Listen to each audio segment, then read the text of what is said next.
right, I'm going to open the meeting at 6:31. All right, first item on the agenda, sixth grader Ferry Beach presentation.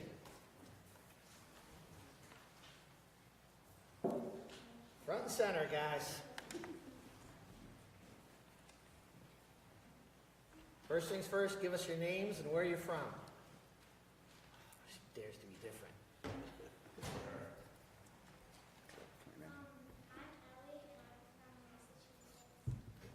Which school, Warren or West Brookfield?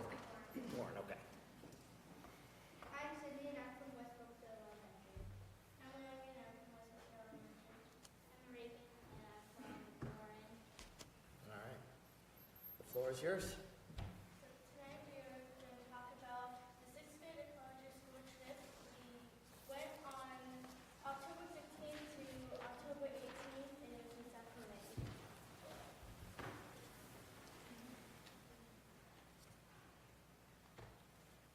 This is the Warren and West Brookfield together. This is West Brookfield and now we're Warren. And during rec time, we would hang out. Sometimes we would do like soccer games, and we would dine together as two schools. Lessons. So our lessons were usually like 1 to 2 hours per lesson. In my group, it was me and 8 others. We would play games. Such as fox, like our instructor would call up fox and we would hide behind a tree and try not to be spotted. And we learned a lot about erosion, plate tectonics, and the ABCs of ecology.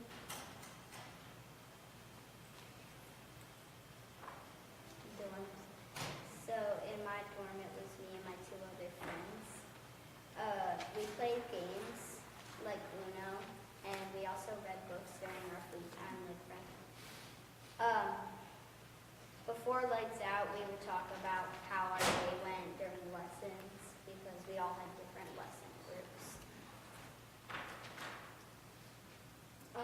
And then it was like very fun because it was basically like you were just living with your friends for like 3 days, and that's always fun. Okay, so for the food was overall very good. The overall vibe that they brought to the meals was just amazing. And my favorite of all the meals was probably the chicken tacos. They were very good. And I just really enjoyed the lunchtime where we got to also spend time with the West Brookfield students. It was very fun. Tide pool, so we had to go on a bus to get there. It was kind of like a mini field trip, I guess. And it was really fun because we also, like, I know another group found a crab like this big. It was really big and it was still alive and it was really cool. And there was tons of little snails that you could hum to and it came out. And it was fun because you could kind of just go explore, like, with your group in different areas.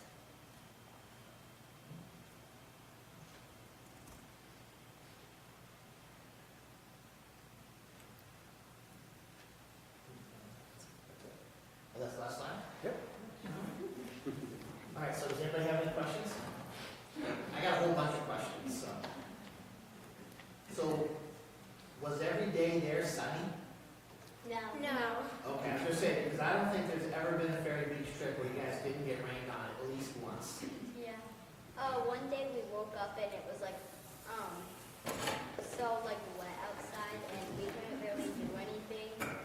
Like one lesson, we were supposed to like sit in the grass and like walk around, but we couldn't end up doing that because the grass was like soaked from the rain last night. So what was your favorite lesson?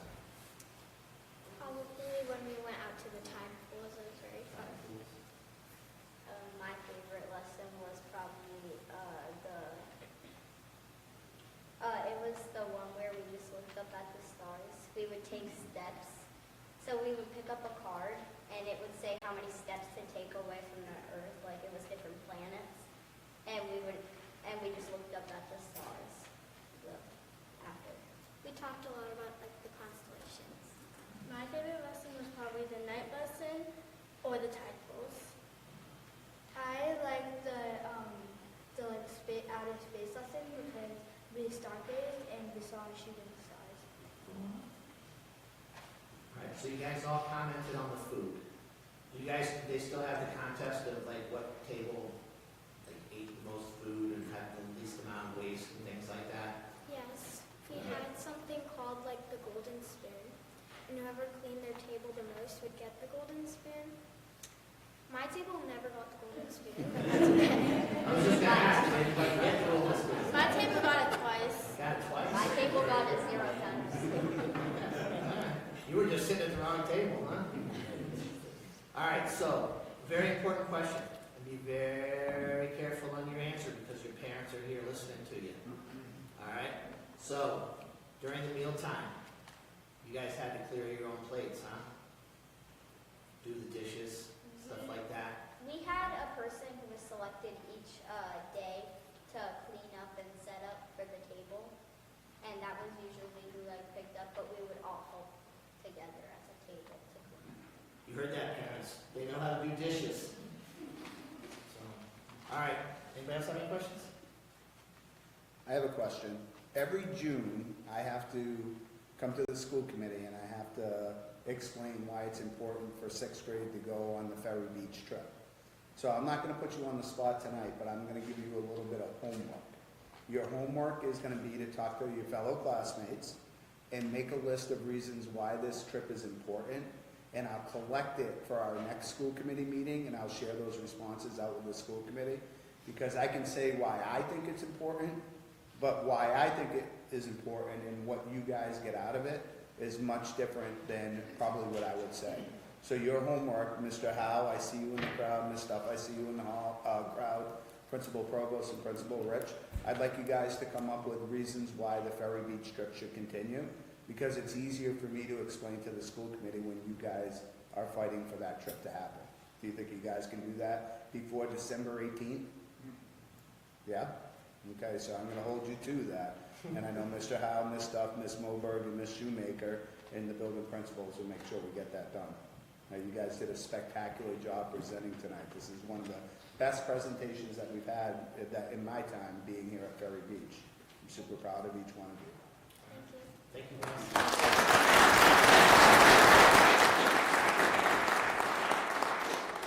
So you guys are free to go home, because I'm sure you got some homework to do. Or you're free to stay and listen to all the other fun things that we have going on. All right, Student Advisory Council.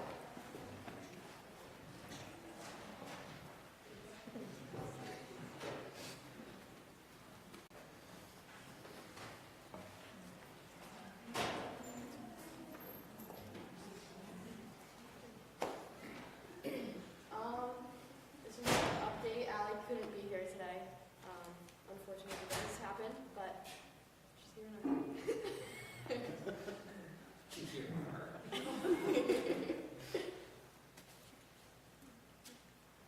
So for 12th grade, we're planning on launching the Krispy Kreme fundraiser after Christmas, and we're going to do dues around the same time. We're working out the prom theme and all the details with the venue. And then we recently had our Halloween walk around the school, so there's just a few pictures of us in our costumes. In 8th grade, they are meeting every Wednesday to what did I say? 8. Oh, God. 11th grade, they're meeting every Wednesday to discuss the junior dinner dance, which they decided on The Great Gatsby as their theme. And right now they're doing the gift card calendar fundraiser from local businesses like Cedar Street Cafe and many other local businesses. And they're planning a class meeting to advertise posters around school and maybe including an link that can be sent out. She forgot her glasses. For 10th grader, they recently did the pie fundraiser. They made a huge profit from that, so we're really excited for them. The Light the Night is also coming up, which is in partnership with the Warren Recreation Department. And then they're also having an upcoming class meeting just to plan ahead. And in ninth grade, they're planning on doing the Penny Wars somewhat soon. And they were planning on doing basketball night, but they're planning on doing it later in the year. So as probably a lot of you know, we have the Oh So Strong fundraiser. So the National Honor Society and the Junior Honor Society and then Art have all taken on the role of fundraising for one of our fellow students, Olivia Hebert. She was diagnosed with a rare form of ovarian cancer, so the community wants to support her family. We held a spaghetti dinner, we did a trivia night, and then also did a movie night for little kids and big kids. We had our financial aid night, which was held last Thursday in the auditorium. The presenter was Richard O'Connor from Elms College, and this was directed towards juniors, seniors, and their families. And it was a very informative presentation about the upcoming steps seniors, junior needs to take, especially for the seniors planning on attending college next fall. And then we're still offering the fall cleanup community service for a little bit longer. It's run by Allie and Sophia Felici with Mr. Duff. It's just basic yard work. It's for senior citizens and those in our community with certain health issues. It's just a small group of students that help out. Our sports update, the fall season has officially come to an end, except I think football has one or two more games. And now we're shifting to our winter sports, which registration opened on November 8th. Indoor track has been running captain's practices for any interested athletes. They've been planning specific workouts for each event. And then basketball has been holding open gyms. This is generally after school, multiple days a week, where the athletes get together and practice in their school's gym. And our cheer team is advertising for winter cheer. Our theater department is having Beauty and the Beast on December 13th, 14th, and 15th. So they're starting to sell tickets online for that, and they're also doing community advertisements, which is where people or businesses within the community can buy an advertisement that'll be shown within the pamphlet, and that'll raise any extra funds that they need for the show. We had our Veterans Day assembly, where the high school wind ensemble performed in the 8th grade Veterans Day assembly. This took place during the school day and families were invited. The ceremony was held by Mr. Salvador and several of the students that took speaking roles in acting on stage. Mr. Pearson and Derek Feliz both presented touching speeches during the ceremony. And then we had 2 more Quaboag alumni veterans inducted onto the wall, so Andrew Michaelisi and Michael Delaney. Extra information, we have been, a bunch of classes within the school have been going on a couple field trips. Mrs. DeRico's personal finance classes went to the Junior Achievement Annual Stock Market, where Isabel Alverly, Erin McGrath, Toby Chaplin, and Chloe Smith took 3rd place amongst 60 other teams.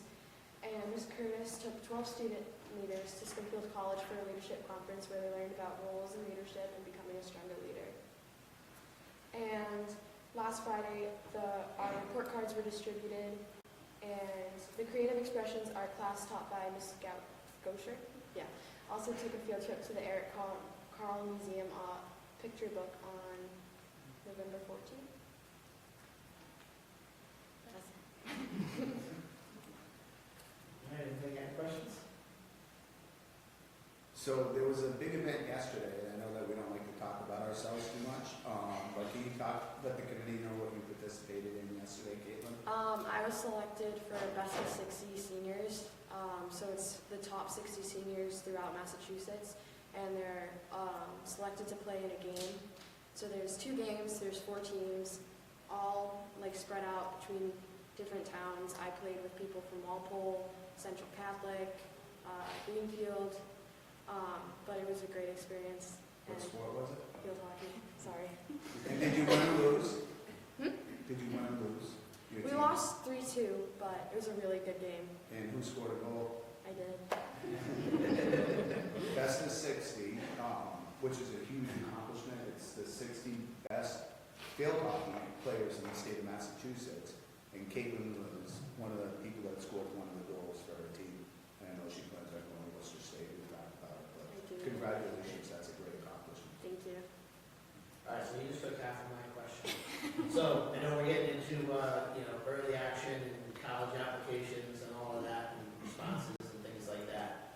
Obviously, Mr. Dodge just spilled the beans. You're going to Worcester State to play field hockey. Ryan, how about you? I haven't decided yet. I applied to a lot of colleges. So far, I just heard back from 3 for nursing. Elms College, Anna Maria, and also Worcester State. 3 for 3. Congratulations. Doesn't make the decision any easier, though. All right, any other questions? Go ahead. Actually, for Mr. Duff, or Mr. Duff. The senior prom, the junior prom, was that a COVID ramification? And is there any thought about flipping it back in the way it used to be, where you'd have a junior prom and senior dance? Yeah, so we did poll the juniors and the seniors, and they actually like the venue the way that is. If we were to do it, we would do 2 proms one year, and then switch it to junior dinner dance and senior prom. But they actually like having it the opposite way. That was maybe a question, whether the student body was certainly. Cool, thanks. All right, well, I'm sure you guys have homework, so you're free to go. Thank you very much. We'll see you next month.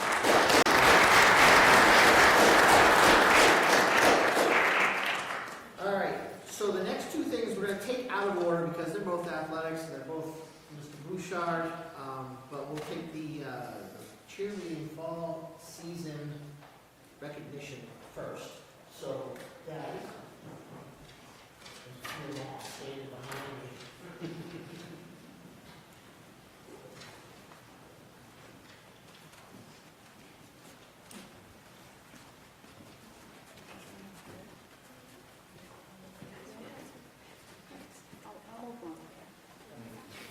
Actually, somebody's on this. Yeah. Actually, now you can probably stand in front of the TV because we're not reading any of that, so. Okay, well, let's move down. Move down to it all and in front of everyone.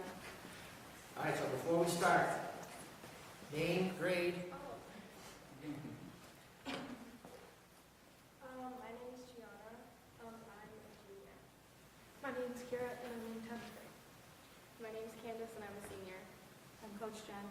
I'm Jasenia, and I'm a freshman. I'm Kylie, and I'm in 7th grade. I'm Stella, and I'm in 8th grade. I'm Allie and I'm a freshman. I'm Peyton, and I'm in 8th grade. I'm Chloe and I'm in 7th. I'm Emma, and I'm in 10th grade. I'm Gracie and I'm in 7th grade. I'm Coach Carly. I'm Lauren. All All right, well, I'm going to start, and I'm sure you guys probably have some comments. Congratulations on a wonderful season that is still in progress. You are officially, along with football, the longest season of the entire fall. And you managed to do that because you've been very successful. We look at your invitational tournament success. We look at your first ever league championship. Congratulations on that. With the banner to be hung once it arrives. And then moving on to and receiving 2nd place in the regional tournament with a bid to extend to states next weekend. So a really successful season. I know you've worked very hard from August right through. I'm very proud of that, your work ethic. Your coaches have done a tremendous job, and I appreciate all 3 of you for your efforts. And that's all I have to say. right, so I have 2 comments. So, one, I'll correct Mr. Bouchard, because you guys are really the only ones still competing. Football got knocked out of the first round of the playoffs, so you guys are technically the only ones still competing. They have a game, but it doesn't, it's a game. It's just a turkey. They're playing, but they're not advancing through their tournaments. And then that's football, Dad. And I see 1 senior standing up there. So congratulations on your, tenure at Quaboag. And guys, you guys have a big, I guess big shoes, but there's only one set of shoes, and They're pretty big shoes. But you got a lot of a lot of future talent on this team. So Absolutely. keep up the good work. Thank you.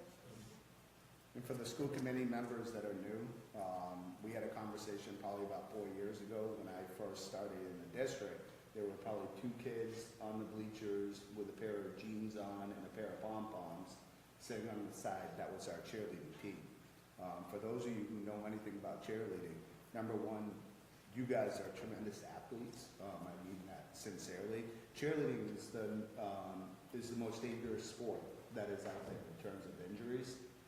What you guys put in, I compare you guys somewhat to our theater program.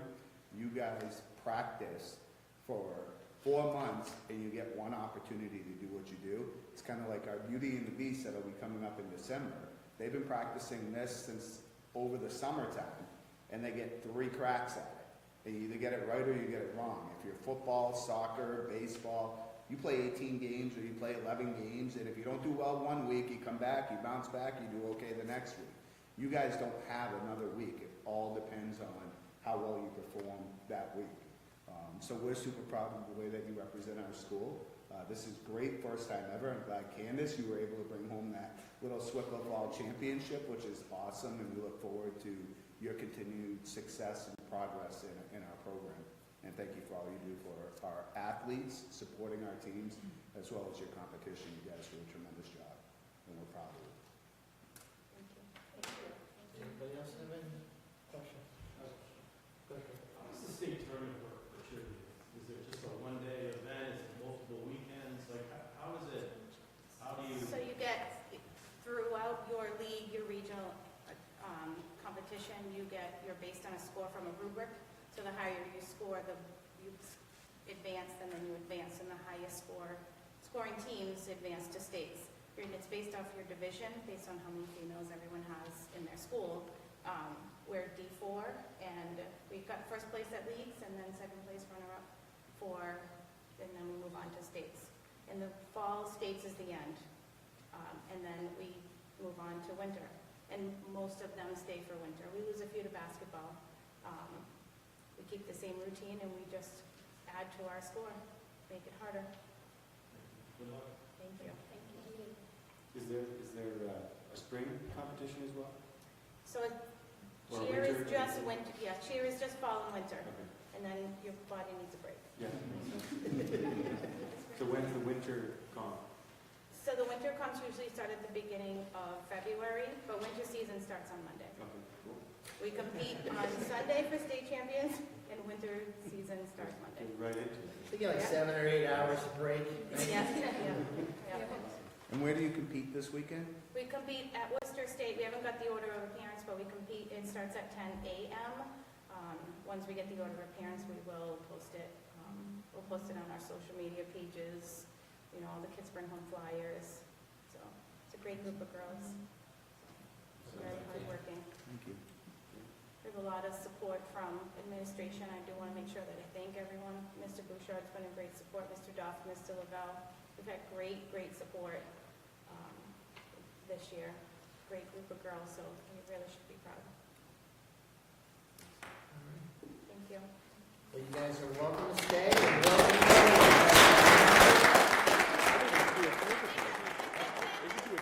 I think Candace did have a question for Mr. Bouchard. I know what that question is.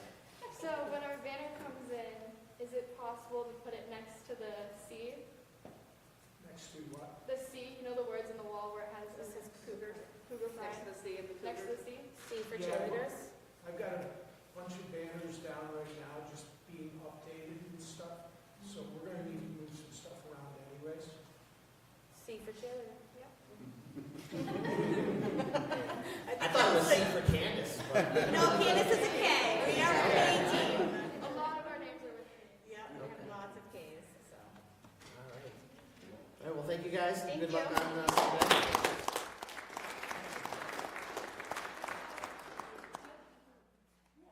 All right, Mr. Bouchard, Central Mass Athletic Conference.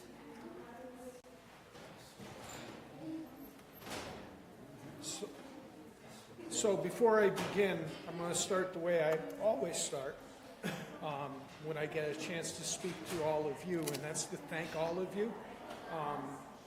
The work you put in, the hours you put in support of our school really, unfortunately, doesn't get the credit that it deserves. So I want you to know I appreciate what you do. I want you to know that I appreciate the support that you've always provided to our athletic programs and our athletes, and I know they appreciate that as well. So having said that, what I'm going to talk a little bit about has been in the works for quite a while at this point. Our current league, which is the Southern Worcester County League, is the largest league in central Massachusetts, District 2 anyways, with 12 schools in it. And our league is a very diverse league where we run school sizes from Tantascwa with over 1,200 kids, Grafton with close to 900, all the way down to Southbridge, Quaboag with 9 through 12, 400 kids based on adjusted enrollments. That discrepancy in size often leads to competitions between schools that really don't make a whole lot of sense. So an example would be Grafton versus Quaboag in soccer. It's typically not a very competitive situation. Those situations aren't good for either school, and they're situations that are very challenging to manage. So for years, our league has been talking about maybe it's time to bring in some additional schools so that we can become diverse enough to meet the needs of all of the schools. And that conversation ended up leading to a bigger conversation. And what is actually going to happen is the 35 schools in District 2 are going to merge into one league, which will provide us and the larger schools in our league the opportunity for more equitable competition. The metrics for determining who we're going to play within that pairing, or that group of 35 schools, will be based on the same metrics that are used for deciding tournaments. So we'll use power rankings, which is what the state is using now for determining, who's seated where, and we'll also use a competitive equity multiplier that takes into account different kinds of things, such as percentage of students with high needs, basic enrollment, all that kind of stuff. But there's all factors on DESI's website that are used, and the state already is using that. League schedules will likely to be about between 8 and 10 games that are handed to you. So in the fall, where we can play 18, we have the latitude to go out and get 8 to 10 games outside of our league, which we do already. That makes sense for our individual programs. So benefits, the first I think is better competition, more equal playing fields. Again, aligning with what the state is using is a benefit, some consistency there. We're struggling in some cases to get sub-varsity schedules that are full. We're seeing a significant decrease in the amount of sub-varsity girls programs in particular. This would broaden our pool of people that we could go out and get JV soccer games with, JV field hockey games as we need them, those kinds of things. So that's what's coming, and that is slated to start next fall. There's still a lot of work to be done. There's going to be subcommittee work. Very soon, clearly defining who our opponents will be and those kinds of things, and then dates and schedules for the fall, and then we'll work on the winter, and we'll work on the spring, and we'll have it ready to roll. Yeah. I have a few questions. Is that, you said 32 teams, is the mid-watch going away too, or is that staying? The mid-watch, so the state's divided into 9 districts from a Right. governance standpoint. Okay, District 1 is the PVIAC, which is Western Mass and the Berkshires. District 2 is that 35 schools, so that includes us, the current Dual Valley League, Dual Valley. the city schools, the Catholic Conference, and the Colonial Athletic League will all come together. The mid-watch is actually District 3, plus about 4 or 5 other outlier schools, like North Brookfield is part of District 3. So, yeah, it's going to be a structure similar to what mid-watch is, but mid-watch is still I separate. was just curious, yeah, it makes sense. Just out of curiosity, the 35 schools, what's the geography? It's a Like how much of the state are we potentially traveling our students to from the? So, when you start thinking about it, I mean, Dual Valley goes out at around 146. Worcester is Worcester. There's some northern schools like St. Bernard's and Montechusett up in Fitchburg. So, I mean, it's spread out, but I think the balance of being able to play competitive games and then the ability to schedule local opponents in independence is going to be a pretty logical way to try and keep travel times down as much as possible. Now, as I look at the schools that I think we're probably going to get grouped with in many sports, we already play them in many cases just because they make sense competitively. Sorry, I think it's a great idea, so I just have a bunch of questions. Long overdue, probably. Is it planned to rebalance the same way the state would rebalance every 2 years? Yes. Okay. And the other thing is that it's going to be on a sport-by-sport basis. So it's entirely possible that boys basketball would play a different group of schools compared to girls. Is it going to take, you said some factors, I know like one factor, I'm just going to use football as an example, because it's football season. You know, like, one of the things is, we know that has 8 divisions versus the 5 or the 4. And one of the factors for that is usually participation. Like, for instance, like, I know we're going to 7 next year, but our participation probably means we should be P9, even though there isn't one, because it's so low. Is that going to be a factor in this, do you think? So there is going to be a system for appeals. So if there's a situation where a school doesn't and can quantify why they don't believe they should be in the grouping that they are, I know if it's going to be consistent with the state, it's got to be quantitative stuff. It can't be subjective, and it really can't be something like, yeah, we haven't qualified for playoffs in 4 years. Right. They don't. The state doesn't want to hear that, and I assume within the league it would be very similar to that as well. I have one more, sorry. Does that mean there's potential then for having real league champions and league championship tournaments potentially? That is a potential, and that's been discussed. Okay. Because I know a lot over the last few years with what's happened, it's kind of, with Swickle, it's been harder to do those type of things because of the breakup and who's playing who and who says this and that. And if we're going to have structure, it seems like a neat thing to be able to have. Yeah, and I think one of the things that's a true realization in this is it's going to be a process. And where we end up when it's finished is not going to be where it starts. This is a pretty big undertaking, but I do think it's something that's going to be beneficial to kids. The other thing that I don't want to get overlooked, when you take that many schools and you start thinking about the strengths and the resources that the different schools have, to be able to kind of start pooling some of those things, including facilities as need be, can be pretty powerful, I think. Thanks for the question.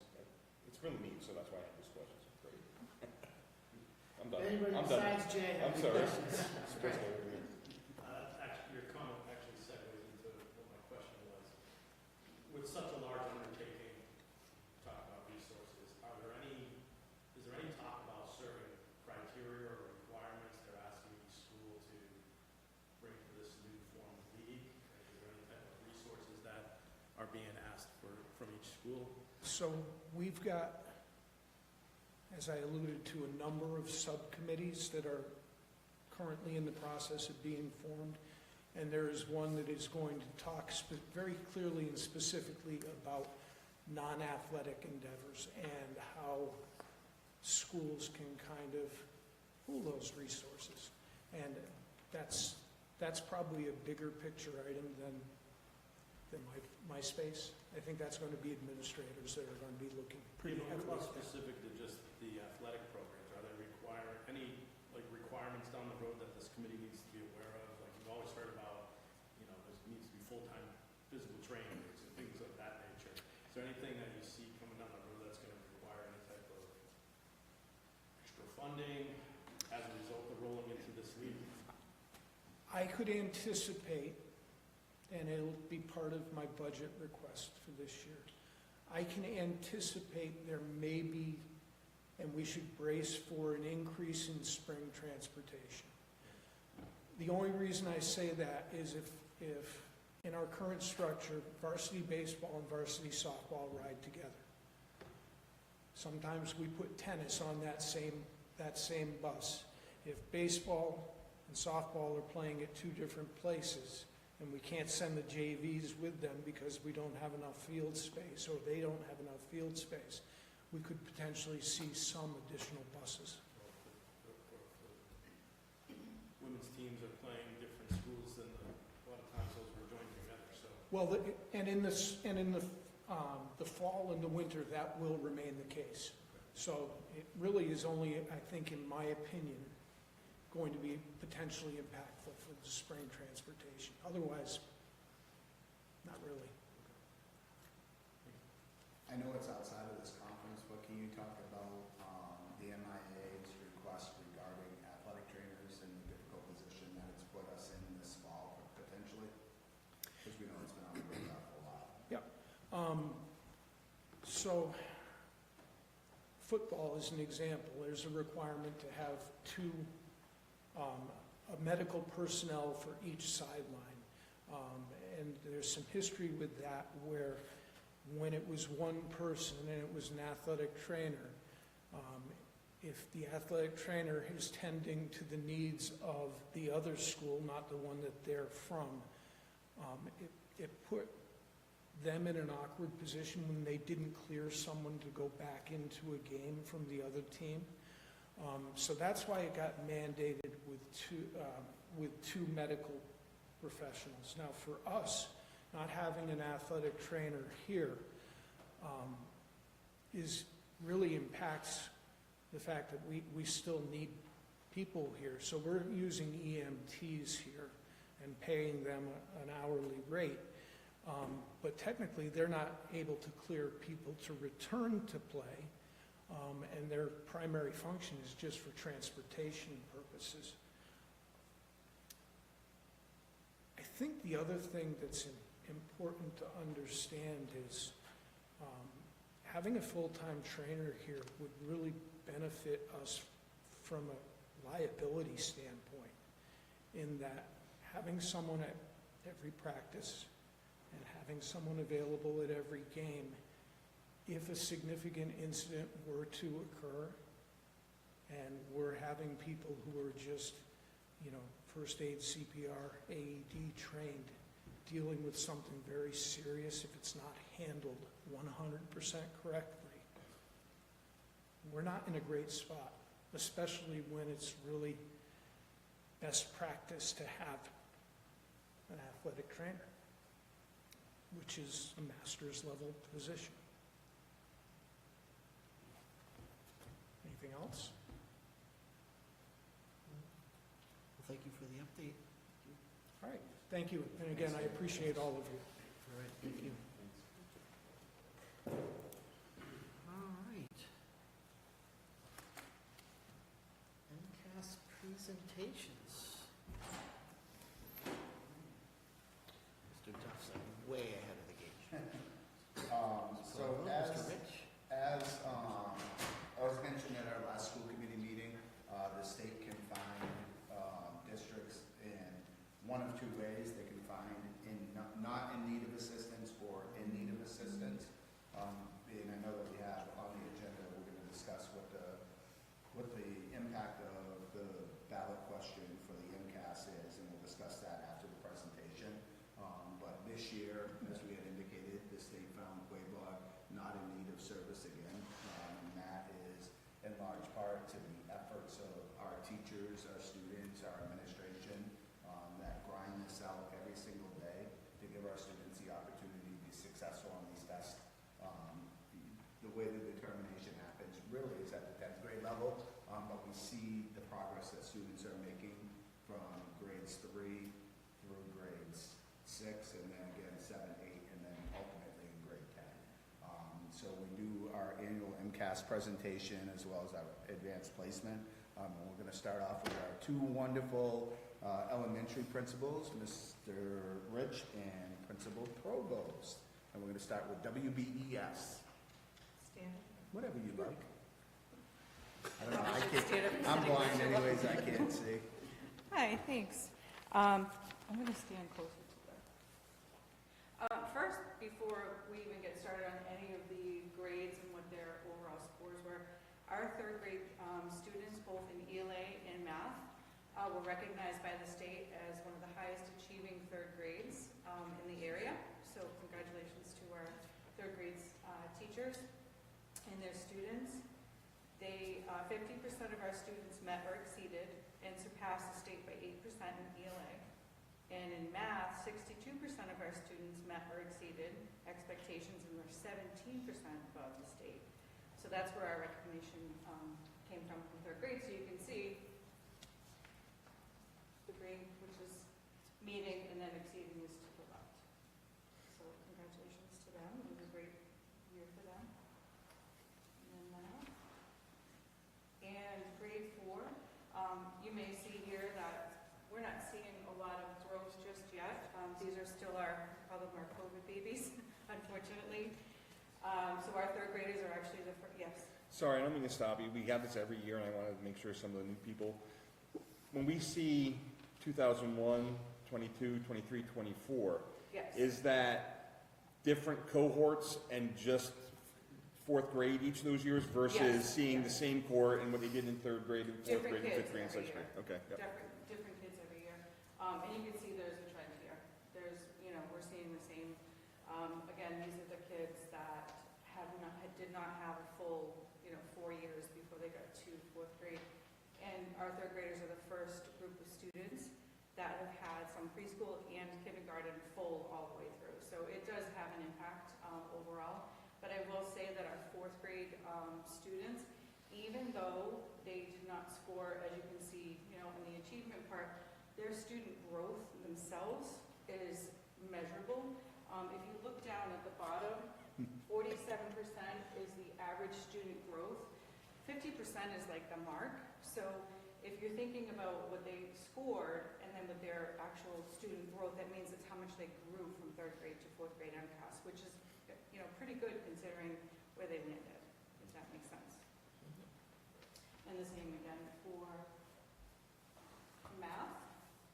Similar, down here we had 51% student growth.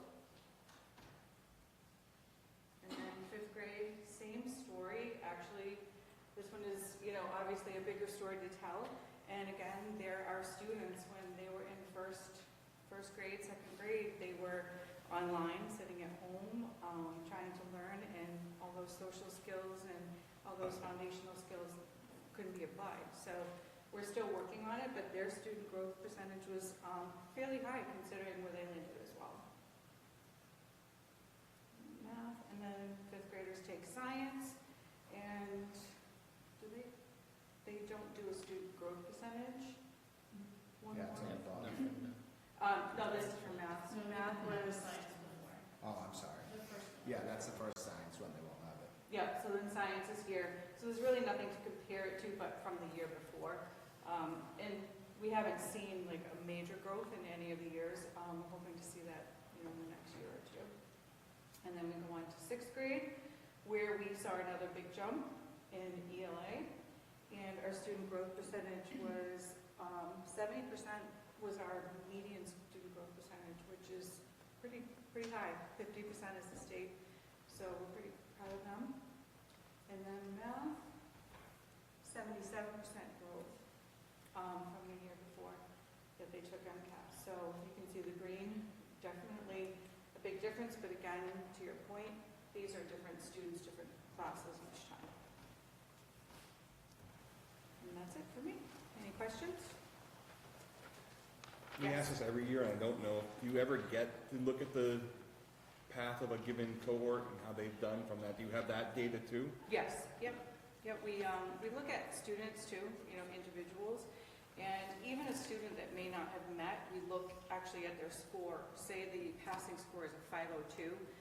If they're at 499 and the year before they were at 480, it's growth and we can see their trajectory. But yes, we do. We look at students across the years. Thank you. You're welcome. Just to echo what Principal Provost was saying, these are different cohorts with the bar graphs on top, but down below where you do look at the student growth percentile, that follows how much progress students make within their cohort themselves, not against prior classes. All right, so when you see back in 2021 on this slide, the school had 38%, and we looked at 2024, they had 74% growth. The state would say anywhere between 40 and 60% is adequate, is decent student growth. So if you see anything above 60%, It's we see that in a couple of years, and we see it within the district itself when you're looking at 72% growth in math. That's very significant, even though you don't see on some slides the same amount in terms of meeting expectations or exceeding it. It's really that student growth that's important. Is the definition of growth then those students that scored better this year than last year?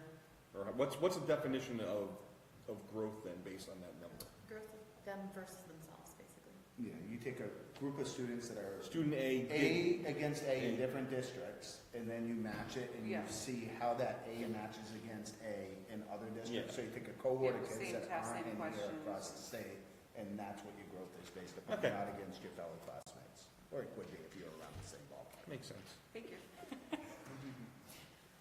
So you gotta know the equation of what we're doing. That's I'm just I kidding. mean, I can go and look at the No, math. we're good. I'm That's a math helpful. major. I'd be That's super happy helpful. to have that slide for you. So for Warren Elementary, just a few things to piggyback off of what Principal Provost has mentioned.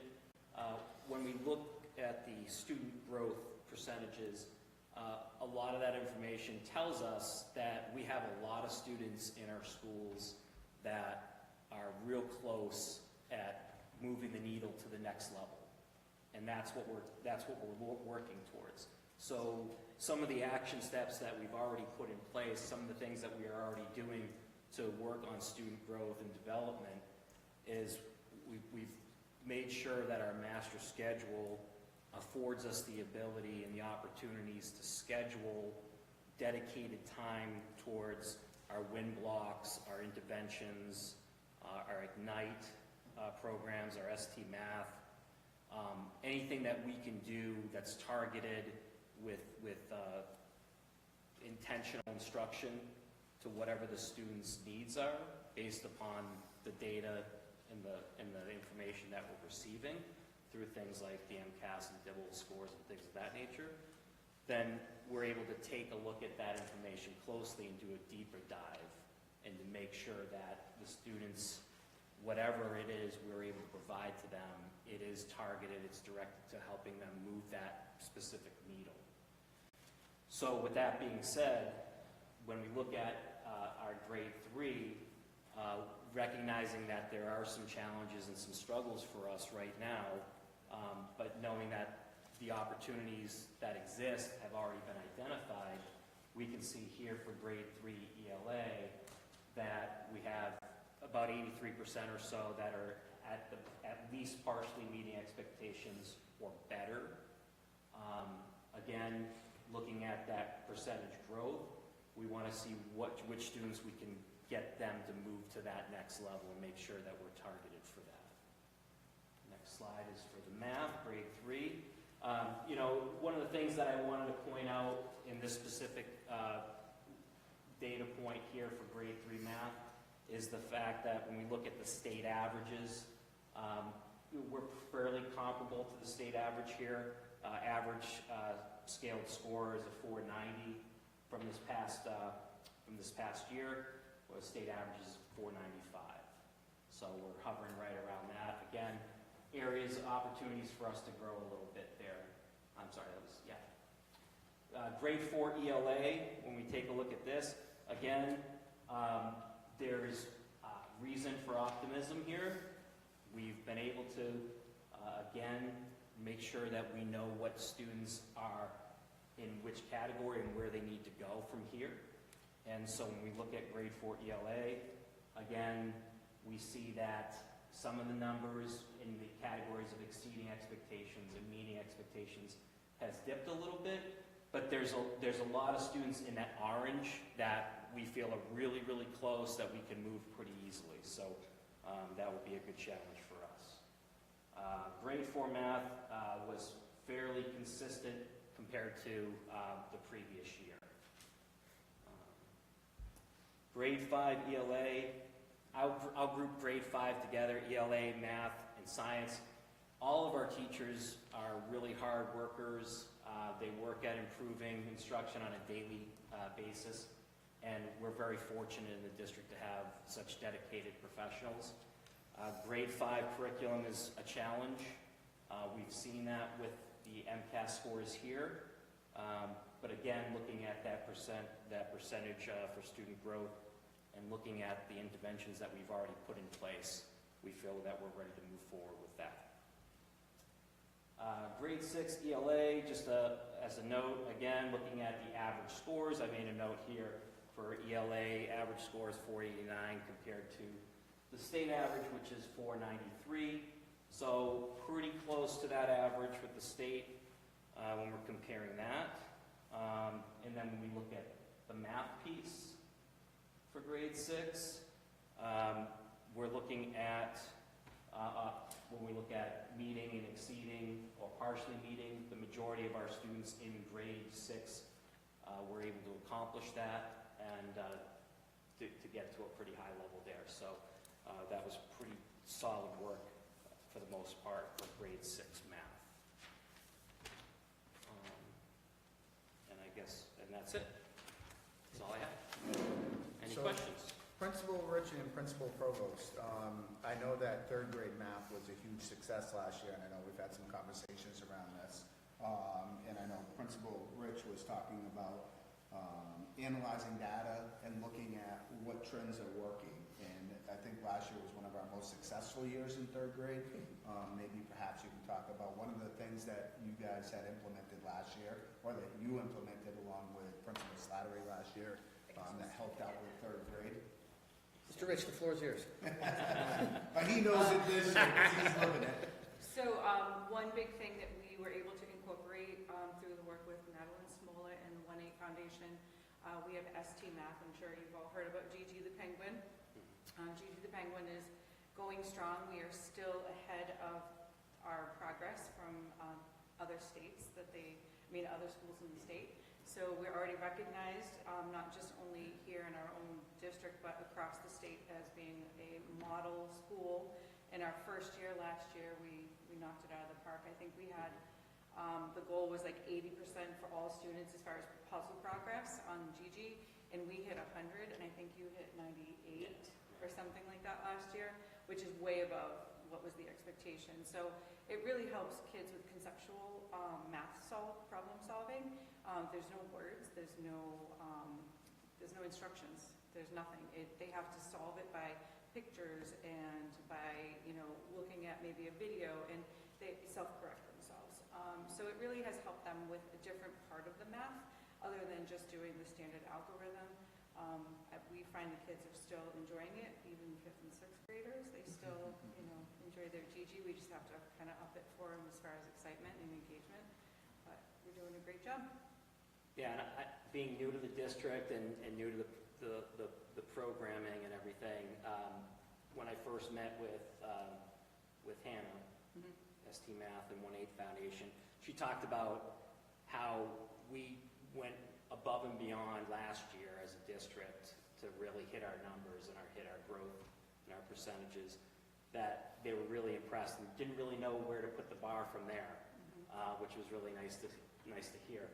And they throw all the data at you to tell you, if you're able to hit these numbers, the data has shown them over time that your MCAS scores will go up and everything else will go with it, and they have the data to support that.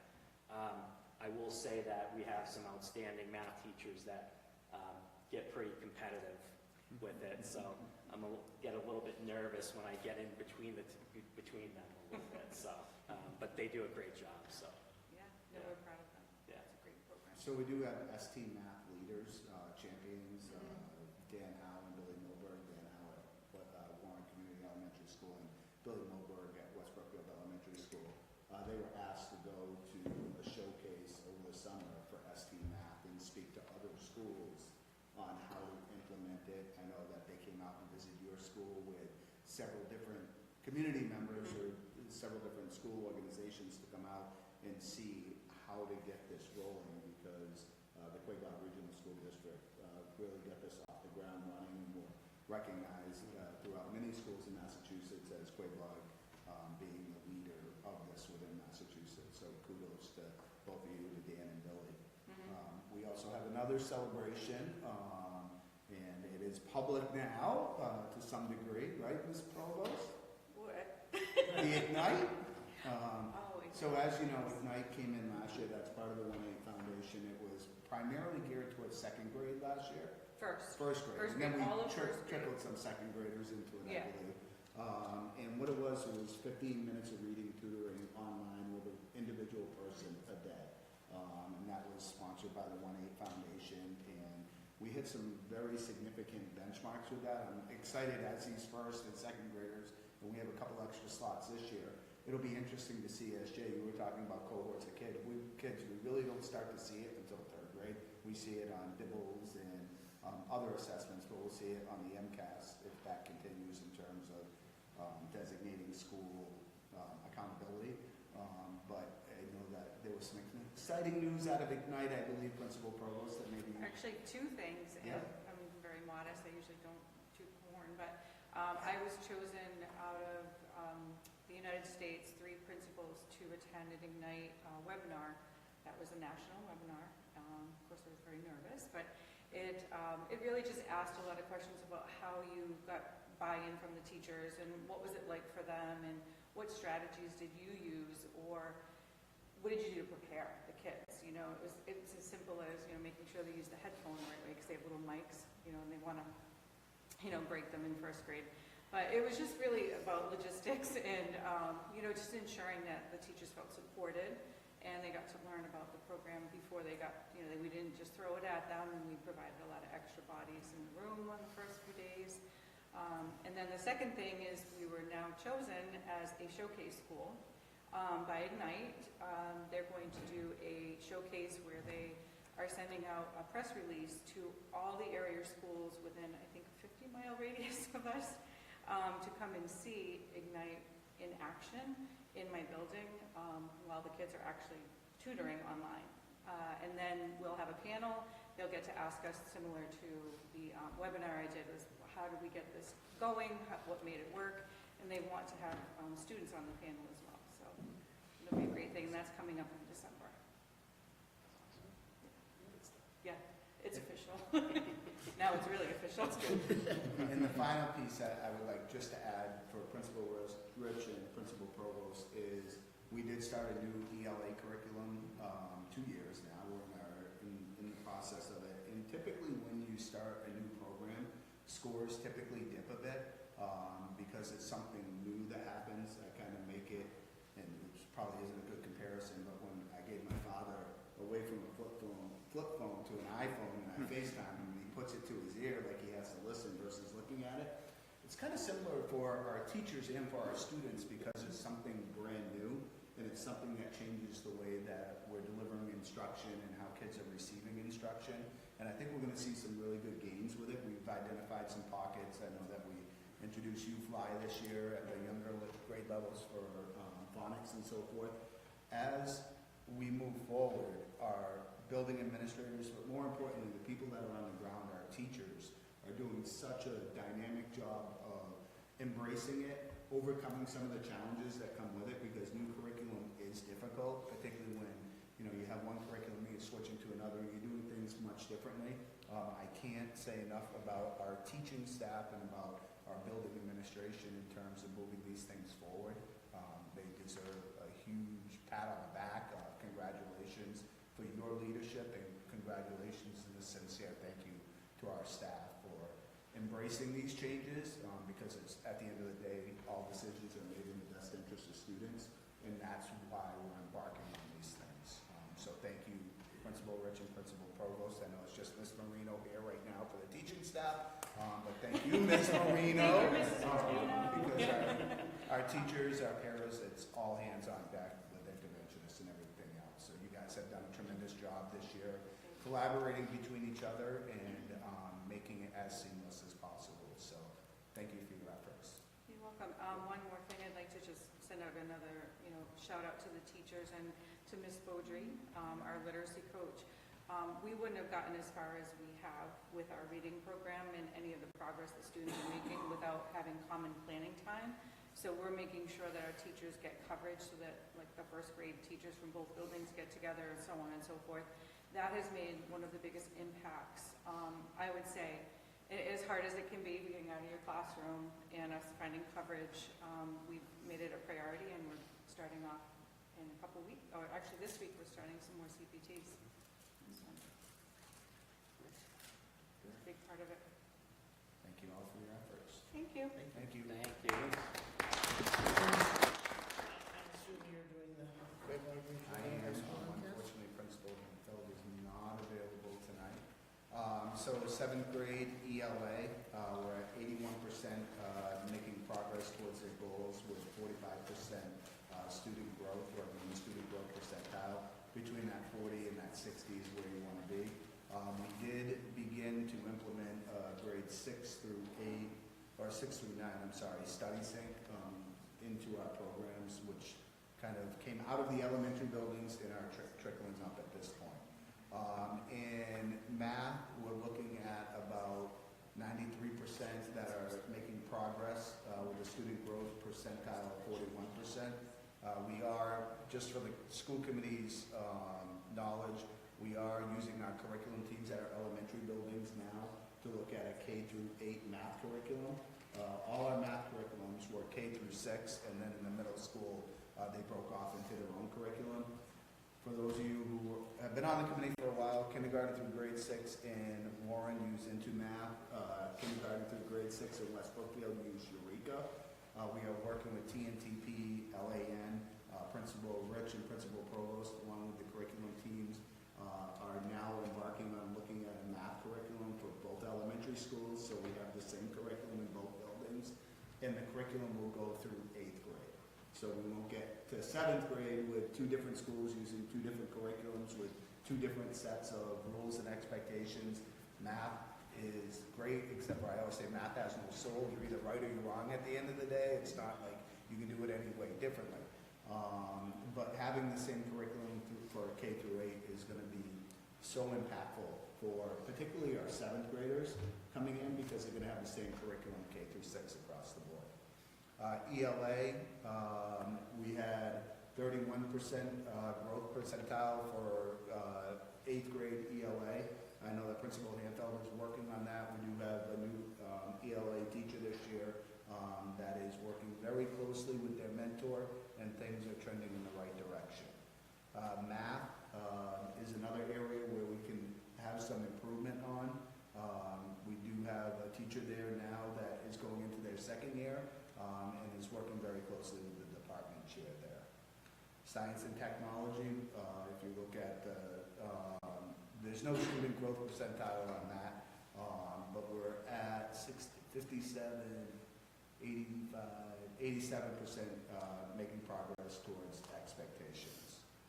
In grade 10, for our current seniors, MCAS is a requirement. This is not for our current seniors, but grade 10, if you look at their success in ELA, they always do a spectacular job. Ms. Babcock, along with all the other teachers, prepare them well for that. And then math, we're in the same boat. We have 39% that are meeting and 55% that are working towards expectations. And then high school biology, we're at 91%, 95% that are meeting expectations or partially meeting expectations. And then our advanced placement results, for those of you who follow advanced placement, it's what kind of gives us a silver. If you look at attendance, you look at graduation rates, you look at passing courses. It's what gives you your overall ranking in terms of whether we're a silver school or not, or a gold school. We've been a silver school for the last, let's say, 6 years in a row, which is outstanding. This year, for the advanced placement results, we made the honor roll for that. We're 1 point away from being a gold school this year. And that 1 point was in college culture. We scored a 64%, and you needed a 65% to reach gold. The other one. What is college culture? It's just the overall score and the areas where if you look at the college course load that you would have, and the preparedness for them to go into that. And that's one of the criteria for advanced placement. So we were above in all other areas, which is outstanding. We were gold, and we missed by 1 point. Our subject scores, I'll go over them real quickly. 2D art, we had 80%. We had 8 out of 10 kids that passed the AP 2D art. In art history, we were 100%. 15 out of 15 students passed the art history, which is 100%. Massachusetts is 76. Global is 62.7. Our biology is one of the more difficult courses that you can take, your AP Bio. We had 9 students pass, and we had 8 out of 9 pass with an 88.9%. Massachusetts 74, and Global 68. Calculus, we had 6 students pass 6 students take calculus. Only 33% of the 6, or 2 out of 6, passed it. Massachusetts is 66%. Drawing, we had 100%, 2 out of 2.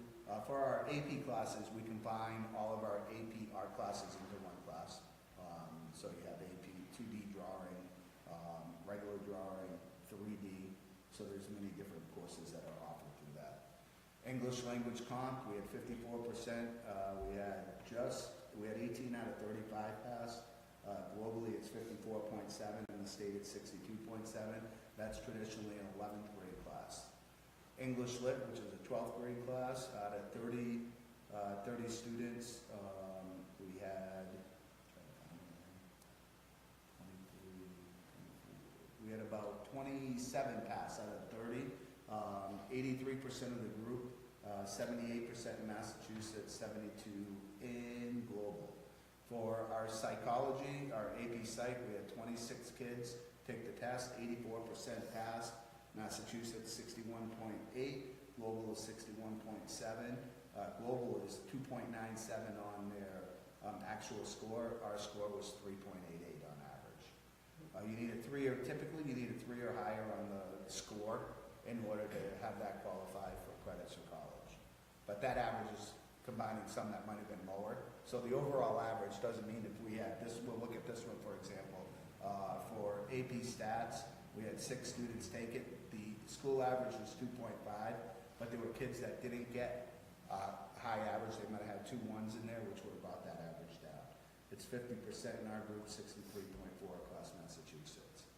U.S. history is usually the most difficult one for us at our school. It's the first time that kids touch AP. It's a 10th grade test. Our averages traditionally are in the 60%. This year we had 84.6% of students pass it. Average is 81.7, globally is 72.2, and our overall score was average 3.2 grade. For world history, 22 students took the class, 86% passed it with an average score of about 3.95. Our school is 86.4, mass is 77, global is 63%. And that is the slides from Principal Provost and Principal Rich. We also have PLTW, but overall, our MCAS scores, trickling, starting in 3rd grade, but working their way up to 10th grade. Our students, at the end of the day, pound for pound, if you look at what we're doing with our MCAS scores in 10th grade and our AP scores, our students are very well prepared along with the career pathways that we're providing. Our students have a very well-rounded education here at Quaboag. Any questions? It's a lot of information. I like the breaking out of the AP stuff. It's neat seeing it that way. It's pretty good when you look at it. We have once again, AP is for all, it's not for just some. So we do encourage as many kids as they can to take the AP courses. It really dives into critical thinking and critical problem solving skills, which is our kids are doing really well with that, as well as the college prep courses. So it's putting out at the end of the day in a very good position in a market where they compete. I always tell our kids, when you put your name on a Quaboag diploma and you match it against schools, if you have the same profile as another student from a district in this area, having a stamp that says Quaboag on it goes a long way, because we are recognized in Central Massachusetts as being one of the leading educational posts as well, which is exciting to be part of. And it starts at the elementary buildings and kindergarten and preschool and trickles its way all the way up to graduation. So. All righty. Very quick question.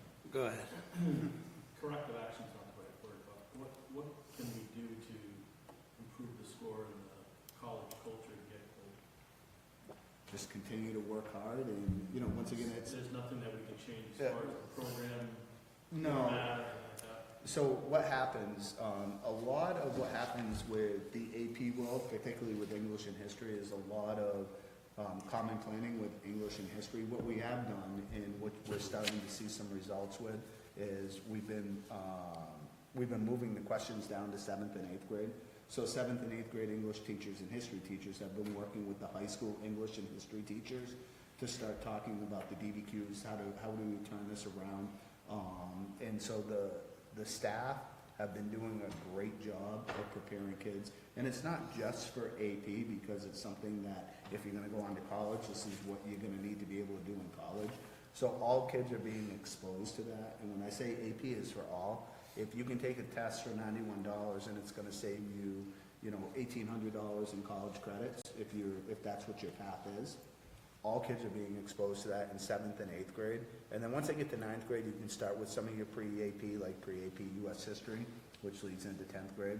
So I think just that continuous collaboration between departments is huge. Math and science kind of go hand in hand, but biology is much different than stats or calc. History and English is, probably where a lot of that work gets done. I have a quick question. Yep. Is there any thought of expanding anything else, let's say chemistry or something like that? Is that something thought about from that perspective? Honestly, it all depends on numbers, because AP can sometimes become a singleton. And when you have a singleton in a schedule, so for example, if you ran an A block, then it competes against other courses or other opportunities for kids. If you can find enough students to run a specific course, then that's great, as long as it fits into the schedule. The schedule is very dynamic. You're looking at 7 classes that kids take, and there's 14,000 different configurations, but kids always get boxed out of certain classes based upon how many sections you can run. Sure. So if you run one AP Chem, then those kids only have 6 opportunities in the other 6 blocks. So it's really just trying to find where that sweet spot is. Makes sense. But they do have those conversations. They'll begin They'll actually start beginning those conversations shortly as we're starting to look at budget to see what it is that we need to continue to move forward in advance. All right, any other questions? All right, in your superintendent's report, let's take, since we just went through all the MCAS question 2 update. Sure. Take that one first. Okay, so as you know, the ballot question 2 for doing away with the MCAS as a requirement as a high stakes test for the state of Massachusetts passed, which means that as of December 5th, it's not a law until December 5th. On December 5th, it will become a law. At that point, DESE is, at this point, we're looking at continuing the MCAS, but not as a requirement for graduation. That may change. And DESE still wants to have a level of accountability for districts, and their level of accountability has always been the MCAS test. I will tell you one benefit to continuing to have the test, not as a graduation requirement, but for those students that want to attend school in Massachusetts, they're still going to be honoring the Abigail and Adams Scholarship, which is based upon your MCAS results for the top 25% in your class. So that will continue, but the law will go into effect on December 5th. We did have a commissioner's call last week regarding the MCAS, and there wasn't a lot of information that was offered at that time. We'll continue to have communication with the Department of Elementary and Secondary Education and with the commissioner on the commissioner's call. But as of today, the MCAS is still in effect until December 5th. We do have grade 10 MCAS retests that are in November, for those of you that work in the education system. Those are still a requirement for the students at this time, because there is always a chance that the legislature could change the law and keep it intact. I don't foresee that happening, but It seems like there's, with all these metrics that you guys have, you know, that we saw tonight, and how long has MCAS been, like, the I don't know, the focus, you know, the driving force? I want to say probably around 2001, 2002. I mean, it's been revamped. It's been, you know, the state threw several $1 million at changing the name of it to move it to an online platform, and you know, it was the next generation test, and you know, there's a lot of good data that comes out of it, but, and I said this throughout my entire career, to some degree it also takes away the ability for teachers to, you know, when you have to teach to a test, you get scripted you get not necessarily scripted teaching, but sometimes it takes the creativity away from teaching. And I think sometimes when we strip the creativity away from teachers, then we lose sight of what the real work is about. And at the end of the day, it's about results, but we also like teachers to have the autonomy to do what's best for kids, because they are the professionals in those areas. And I think that's why it's a high stakes test where we have teachers that know what they're doing, that maybe the results should be based upon what the teacher interpretation is, not necessarily what a one-time snapshot of what you've learned in a 2-hour period over 12 years. That to me doesn't make a lot of sense, but we have always embraced what we need to do, and we've done it well, but I do like the idea of teachers having some creativity as well, and being able to spend more time on some things that, you know, potentially they might see as valuable as well. Now, I'm reading it and understanding that.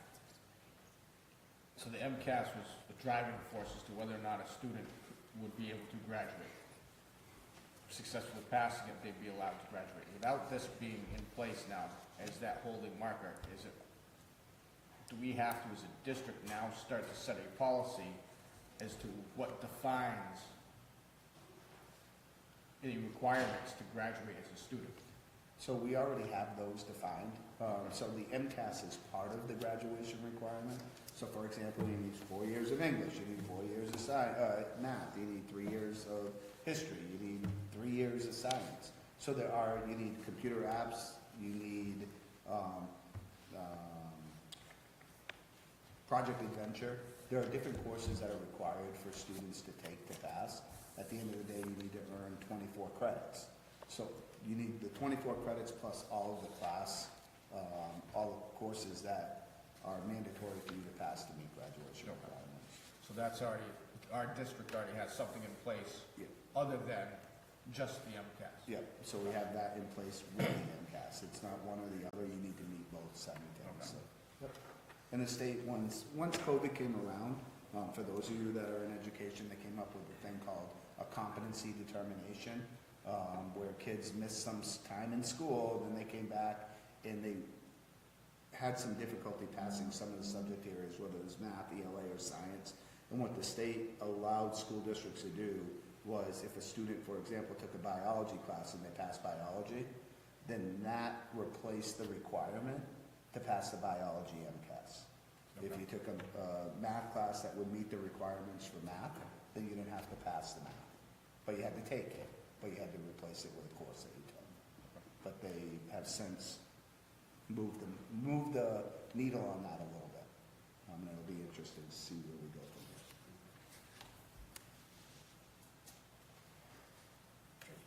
there. Oh, transportation, I'm sorry. Okay, transportation. I know we took it out of order. Yep.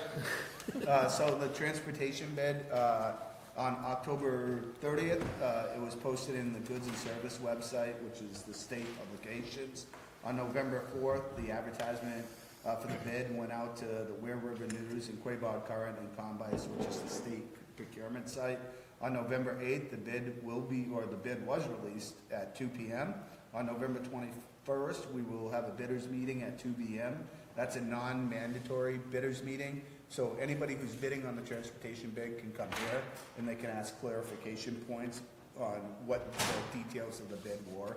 I did include that in your packet. On December 9th, the bid will open at 2 p.m. We'll open the envelopes and review the bids, due diligence with references, finances, and then we'll make a recommendation to the school committee to approve during the December school committee meeting. Where are you opening them? Where are you doing that? And in my office, either my office or the principal's conference room. Well, it's a public thing, isn't it? Yeah.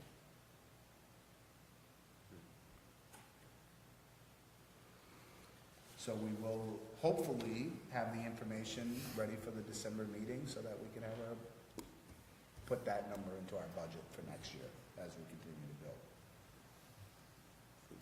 Update on food services. As you all know, Melissa does a wonderful job in the food service department. We talked about it a bit in the building subcommittee and budget subcommittee meeting. Warren Elementary was in dire need of a new dishwasher. Dishwashers for schools, $47,000.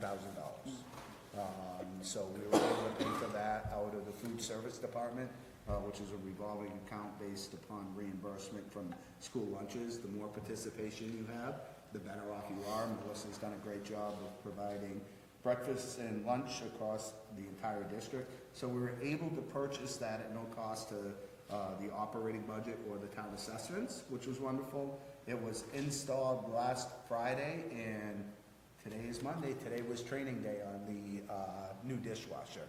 I guess that it's a fairly complicated machine, but it will get our stuff nice and clean. So we're good to go on that. Alrighty. We have one set of minutes from October 21st that we need to review and vote on. If anybody has any questions, comments, spelling, omissions? Motion to approve? You make a motion to approve? Second. Motion made, second. Any further discussion? All in favor? Opposed? Abstentions? You abstain. You were here, Greg, right? I know, I didn't read it though. Oh, you didn't read it, okay, so 9:02. Morse. Okay. All right, in your packet, some of the things that Mr. Duff just went over, the guidance documents from MCAS, electricity, gas contracts, transportation bid timelines. It's a nice, like, 600-page document, so I strongly encourage everybody to read it. It's very gripping. And then superintendent goals, which we will talk about later on in the meeting. Financial business matters. Utility contracts. So we did get our electric contract back. Last year it was 17 cents per kilowatt hour, and this year it is 11 cents per kilowatt hour. We did sign a 3-year contract, so we went down 6 cents. All right. Yeah, that's great. Gas, wasn't as nice, but it wasn't quite as bad. Gas went up by 2 cents per therm. Gas, we use it at Quaboag for cooking, and we also use it at West Brookfield Elementary School for cooking and heating. So gas went up 2 cents per therm, and electricity went down 6 cents per kilowatt hour. Okay. We're waiting on oil. We're waiting to hear from French River on oil. We do French River. We belong to the French River Collaborative, and we do bulk purchasing with many districts. So rather than buying, 40,000 gallons of oil, we buy 2 million gallons along with other districts, which gives us a bulk discount. So we're just waiting for French River to come in with the lowest bidder. They put it out to bid, and then they tell us who the lowest bidder is. So we're hoping to have some savings there as well. Okay. Subcommittee updates. Mr. Morgan. Yes, we met on November 4th. A few of the things we talked about were the IVAC bid and where we were in that process. We talked about the transportation bid and where we were. We did talk a little bit about the investigation of the different lighting options for outside, which also brought up the concept of maybe getting lighting here at tennis courts at the high school. All really, really interesting, really, really positive from what we have options from that perspective. We went over some retiree health insurances, the way it's going up significantly, but it's from a percentage perspective, from a dollar perspective, it's not too bad. And then we just talked about potential of the teacher negotiations going on, utility update that Mr. Duff already just gave, and going over kind of maybe the outline of what the 26 budget process will be like and how we're going to handle it, and did kind of a little bit of a retro of what we did last year, what we liked, what really worked well, and it really was all what Mr. Duff did, and we talked a lot about that, how we're going to try and mimic what we did last year this year, because it seemed well, and make sure that with some new people on the school committee, we get you guys to have the information you need and really can ask questions, so everything is ready to go for when it needs to be. We will meet again December 9th in here when building is done. Okay. Mr. Landine, personnel. We're gonna talk about that later on, Dave. Okay. Next meeting is scheduled for 11:25. All personnel subcommittee meetings are executive sessions, so they are not open to the public. Mr. Morris, policy. We met regarding the therapeutic and emotional support dogs in the school policy. I guess this will be our second reading of that policy. Okay. Next month, we'll make a motion to approve it at the third reading. Okay. Mr. Burgess, you were not at building. Building subcommittee did meet on November 4th, discussed a lot of the things that were talked about in budget, the lighting upgrades at the schools, West Brookfield Green Community Grant, the boiler issues here at the middle high school, as well as an issue that they had at West Brookfield Elementary, and Warren Community Elementary has sprinkler system compressor fixed, so that is up to code. They will be meeting again on December 9th at 6 p.m. right here. That's that. The Regional Agreement Amendment Committee has not met since our last meeting, but we will discuss the agreement, I'm going to say, right now, because we're on new business. So, Mr. Duff, do you want to touch base on it, or what do you want to? So last month in our meeting, we all got a copy of the Regional Agreement Amendment. So hopefully you guys all had a chance to read it. Ask any other questions that you have, if any. I'll open it up to discussion. See what we want to do. I'm wondering, it seems like that document is, it's the first step, right? In the process. Correct. And, yeah. It lays it all out, but the stuff to me that seems like it would be interesting is how it benefits the Quaboag district biggest pro or con is gonna come out of that? Is that kind of how it, does that seem? Yeah, so basically what the document is, it's kind of the guidelines for the processes, you know, in the new district, we'll say. Yeah.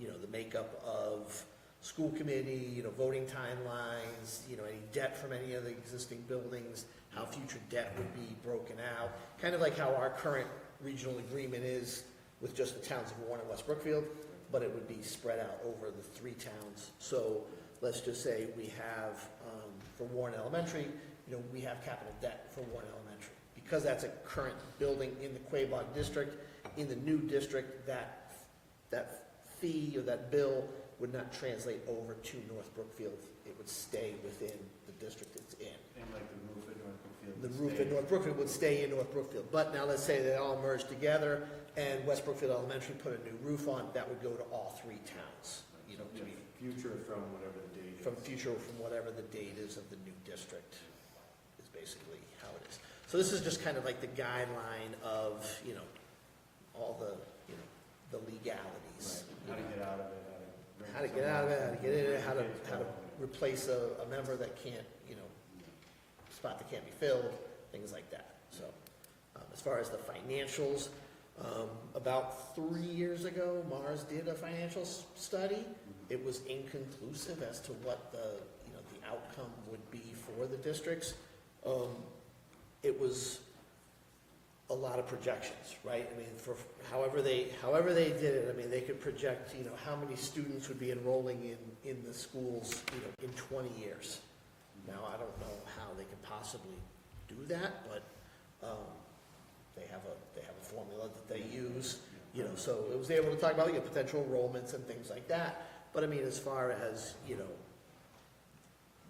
any of the current bills that we have and merging them 2 together is, you know, kind of, that was the gray area, you know, so. I think for me, where I kind of get stuck is the idea that a lot of this is the process, the organization of it. And when we're looking at making choices moving forward with it, I'm similar in kind of probably thinking I want to know what the financial, you know, the idea that it was inconclusive 3 years ago is kind of, that's what kind of holds me, is being concerned as to, like, I think this is organized well, pieces are falling forward with it. But to make decisions, I feel like there's still pieces that are kind of not clear. It seems like each school board would accept that, right, that document? Is that kind of how everybody has the same thing? Or? So, are you talking about like just the way that it is going to move forward? Yeah, the way that we move forward. If we all accepted that, and North Brookfield did, then... So basically right now, so it went from the regionalization committee that voted, you know, in favor of this document as it was written. Yeah. Now it's in the hands of both school committees. Yeah. So the North Brookfield School Committee and the Quaboag Regional School District both will vote on the document. If that is a favorable vote, you know, at both, it has, you know, this has to be unanimous across the board. It then goes to each one of the member towns. So it would go to Warren Town, West Brookfield Town, and North Brookfield Town meeting to be voted on at the town meeting to move forward. That would then form the new district for, I believe it's July 31st, 26. Yeah. And to get through just looking at it, to get through the towns, it's going to need to have all that information. It's not like, if that document goes to the town, there's nothing in there to say yes or no. We need to have something, you know, some substance beyond just the agreement. Is that kind of how is that? Yeah, I mean, as far as like a budget, you know, Yeah, I mean, it would have to be a preliminary budget drafted amongst, you know, the you know, I would assume the 3 towns, you know, based on, you know, staff level, student level classes, transportation, salaries, insurances, you know, all of those things. You know, there are some changes in the existing way that it is drafted, is that currently we have for transportation, we have an elementary school run and a high school run. The new district is formed in basically 3 levels. So you have an elementary school level, which goes to grade 5. You have a middle school level, which is 6, 7, and 8. And then you have a high school level, which is 9 through 12. So you have the potential of having 3 levels of transportation, which would be an increase for us. It would be an increase for North Brookfield as well. North Brookfield does not get regional transportation reimbursement. We do. It's not 100%, but we do get up to 80%, I will say, regional transportation reimbursement. But it could be an increased cost. The salaries, between the North Brookfield Teachers Contract Union and the Quaboag Contract Union, I mean, those are different levels, so all of that would need to be, figured out based on, at that time, the current staff, what step, what was it, lane and step and lane and stuff like that. So all of where they fall on the pay schedule to figure out what the budget would be. But that's not something that is, in all honesty, why would you create a budget for, until this is, until this is approved? I do know that the regionalization committee did, we met a lot with Mars, in the beginning and talked about the current budget at that time, at that spot in time, and, what the differences would be. And like I said earlier, it was inconclusive as to, what the savings would be, because you are keeping all of the school buildings open, and then the transportation and things like that, so. Synergy with teachers and some levels, and I have to add others at different levels. Yeah, I mean, you would probably have to move some around just because your grade levels are changing and things like that. No, I think the question already came at that end of the table, but asking out, North Brookfield, last meeting when we were meeting, it was brought up that North Brookfield was possibly meeting within the week to discuss the same agreement. Was there any discussion or any information that came out of their end of it? So I watched their meeting last month, because they meet the same night we do. So I watched that earlier today to see, what the status was. And they did the same thing that we did last month. They discussed the changes and kind of the makeup of the document. I believe from what I saw was that they were going to, discuss and potentially vote on it tonight. But I don't know, I don't know what's taking place, because it's taking place at the same time. So.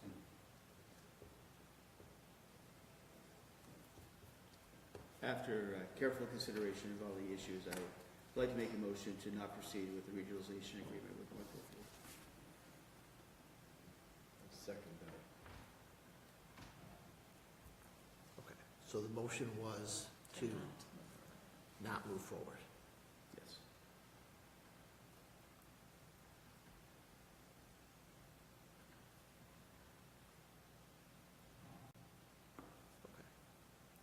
I have a motion and a second. Have any further discussion?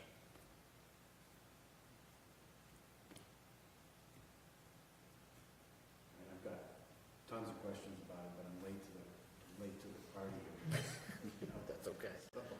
So if we vote on this, we're all done. So if we vote, if we vote to not move forward with this agreement, it's done. Doesn't really matter what North Brookfield does, and it will not go to any towns, and we'll stay the way we are. They'll stay the way they are. Question, do you want, okay. Either one of you. In this scenario that this doesn't, it's a no vote tonight, what would be the next steps if we wanted to revisit the current regional agreement and have that updated, knowing that that part is well overdue? We were waiting until we saw what was happening here and that. What would the next steps for that be? Like, this might drive how I decide. So that would probably be as early as tomorrow. The current Quaboag regional agreement would go to legal counsel and have them start looking at some of the verbiage that was used within creating this document. And then we would obviously bring that to this full committee, because it is an agreement with this committee and the towns. And then we would start discussing that at the December meeting. So if there were changes made, to Jay's point, if there were some positive changes made, then that would in turn have to go out to the two towns for approval, correct? I would think it would go the same way Okay. as this one would. We would have to vote on, a new agreement, and then it would go to each town to be voted on, and it just has to be a majority vote. Gotcha. If this was to,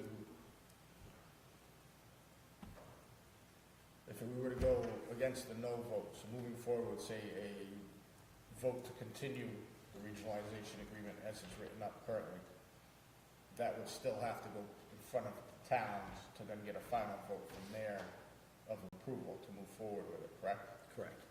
So if this motion on the floor fails, so if we vote in favor of this regional agreement, and North Brookfield votes in favor of the regional agreement, it then has to go to each of the three towns and vote it in favor of, for it to move forward. So it's got to basically pass through 5 votes to be moved forward. If any one of the 5 is a no, it's dead in the water.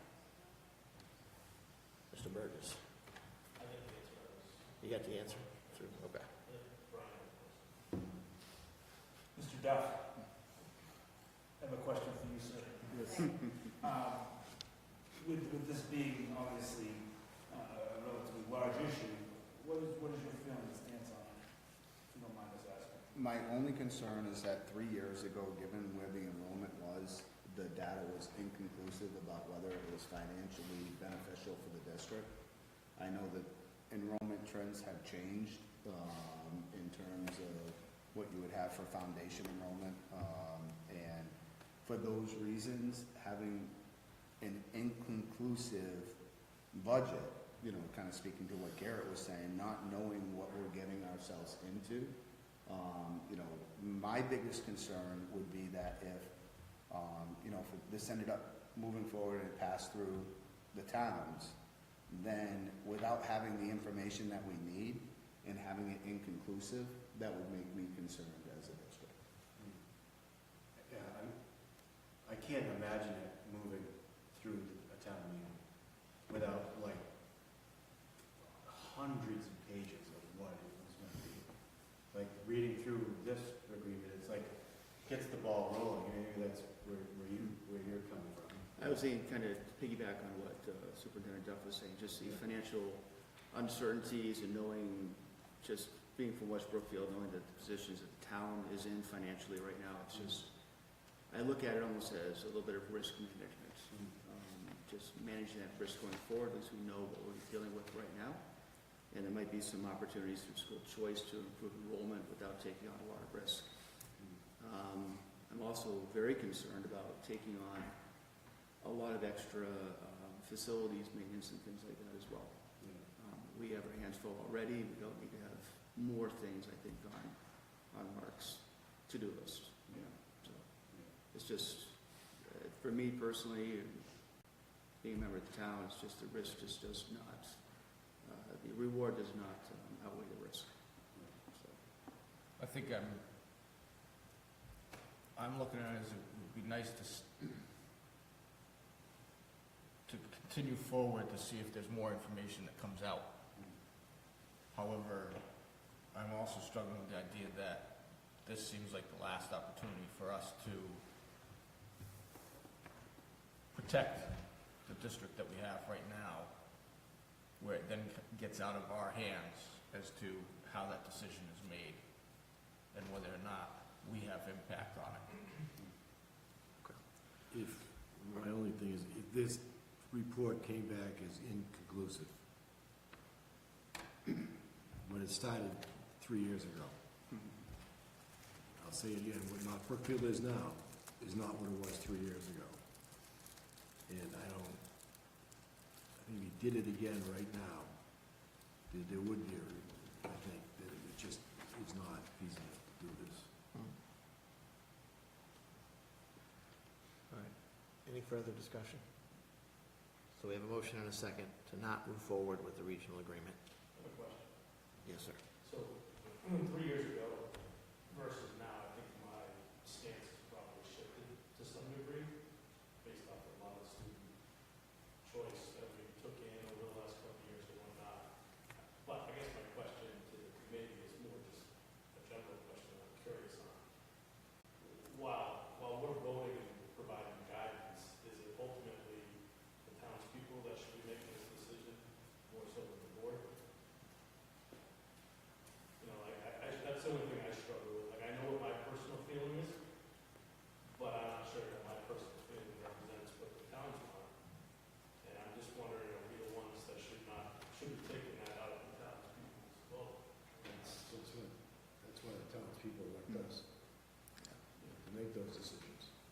do the budget, do all those Well, things. this is the budget. First day, this is more bigger picture. I'm just throwing it out. I kind of like, there's been a lot, like, I'm on the regionalization committee, so I've been, knee deep in this for 3 years as well, and there's been tons of parents and faculty, constantly asking me, what's going on? And for like, them to have zero information and then all of a sudden just be like, oh, no, we decided not to do it after all this time, it's like, I kind of understand what you're saying. And I'll be perfectly transparent. I'm probably abstaining and not because of, I'm not sure I'm in support of it anymore. But 3 years ago, I probably was. I'm not sure that I really am now because I think that changed dramatically over 3 years. I just struggle with whether it should go to the townspeople. What I struggle with personally is that we go to a town meeting, we go to a town hall meeting, whether it be West Brookfield or North Brookfield, the first question that's going to come up is what Gary just asked. It's the question that I've had since I started this thing 3 years ago. And to this day, I'm not sure that answer is going to be any clearer. And that's a huge financial impact. So that's where I struggle with. I personally think structurally, it's probably a good move for these small bedroom community towns, but without Mars providing any real solid financial data, it's tough to, when Joe Smith stands up at the town hall and says, how does this benefit West Brookfield financially? We have no answers for that. That's tough to get people, I'm not sure that, I don't think it's going to be passed by the towns anyways, but that's just my opinion. That's where I struggle. But I'm not sure that they should be the ones, the townspeople, the parents, that make that call. It should be put together. Is it something that can get more attention and can come up, like, can this agreement have, I guess you kind of answered it. It needs to go through this stage to then have the research put into it. As it is, it can't be presented to towns like this. It'll cost more. The problem is, I think it will. Do you think it would pass it? I think it would be. No, what I'm saying is, the problem is, I think it's going to get, Andrew, correct me if I'm wrong, presented to the towns in this format, with not a whole lot of answers to those questions. So I can say that when the subcommittee was created in the beginning, it was created with funds from a state grant that we had gotten for 2 consecutive years to basically fund all of the research that was done as far as the demographics and the financials and all of that stuff. Those grants are no longer available. They're not out there anymore. So there is no state funding to basically do the work again, or do the work current, I guess is the correct term. So it would be on our internal infrastructure and North Brookfield's internal infrastructure to get done. So. Quick question. I don't know if anyone, and if no one has the answer, because I don't remember. We know that the study was done 3 years ago, but they obviously had to go back a little bit. So do we know what data was actually used as part of that study? Because it could be even really 5 years ago, and then including COVID and stuff like that, that is even more of a difference than what it is today. So that, because you usually you get as current as possible, but if they're starting it, they have to have a full year's worth. So let's say if they started 3 years ago, it was 21, they probably had like 19's data, I'm guessing. And this is just, I'm assuming, I don't remember, I don't know if anyone who's on the committee knows what they did, but if that helps any decision, I don't think even just 3 years ago, it's got to be further than that, basically, because they look at probably a 5-year window, I would assume, roughly. Not entirely sure what they used. I do know that they used a couple different years. They also used like that current year's operating budget. I don't recall Jay them going Yeah, a lot of it was prospective, yeah. based off of student population trends of, you know, these towns losing students, quite frankly, in their Yeah. school populations, if I remember correctly, but could be wrong, maybe I don't think that's. Yeah, I don't think it was a tremendous amount of historical data, No. so. With that being said then, I mean, people have said, well, it's what's changed? What's changed? What would be the thing that's changed that makes everybody question that? In what Well, aspect? that's what, you know, it's different than it was 3 years ago. How is it different? What's different than 3 years ago when it started, I guess?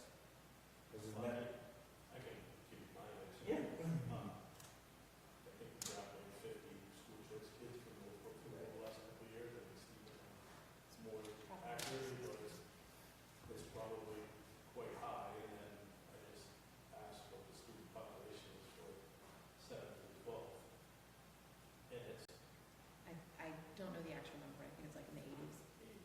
So that's current, you know, So the kids are already here, probably. Some, a lot of them are already here.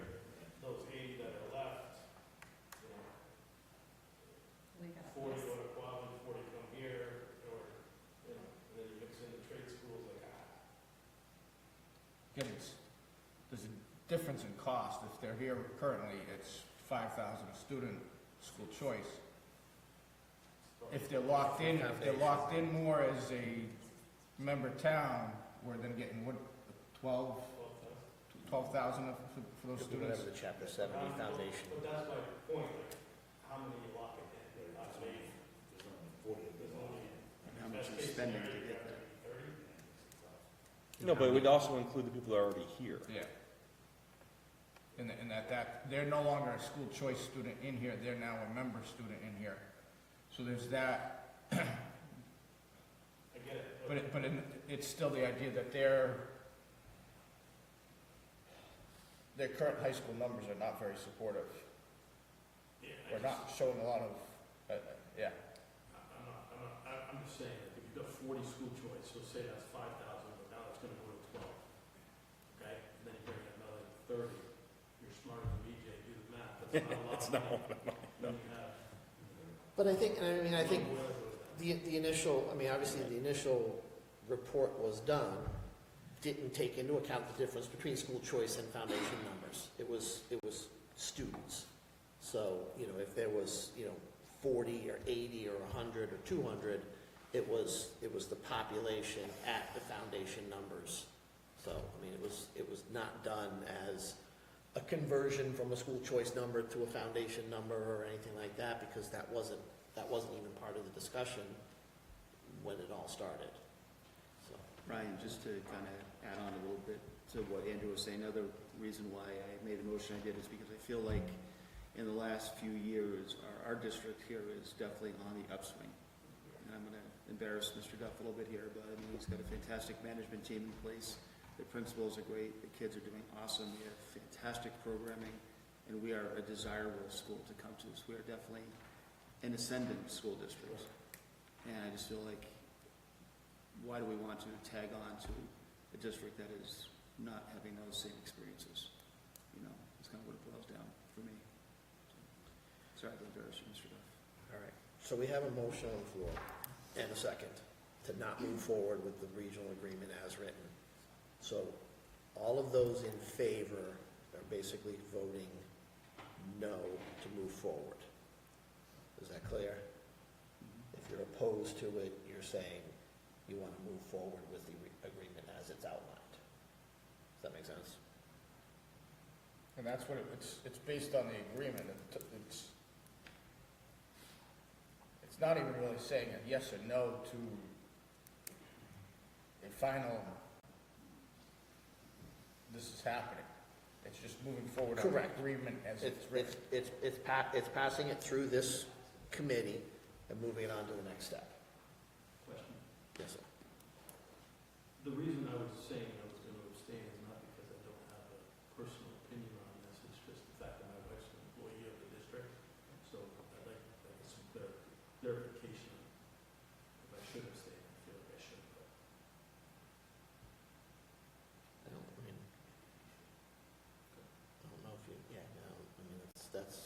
personal decision for you? I mean, it's, you know, I mean, it's, she may not be an employee of the district in 2 years when this, you know, when this happens, you know, I mean, you know. So, yeah, you know, it's- so. All right, so is everybody clear? So, The motion is to not approve. the motion is to not move forward with the agreement as outlined. Do you want to put any clarification to that motion, or? Okay, so the motion has been made and seconded, so all in favor? 1, 2, 3, 4, 5, 6. Opposed? 2, 3. Abstained? Craig? I don't have any information. I didn't good vote.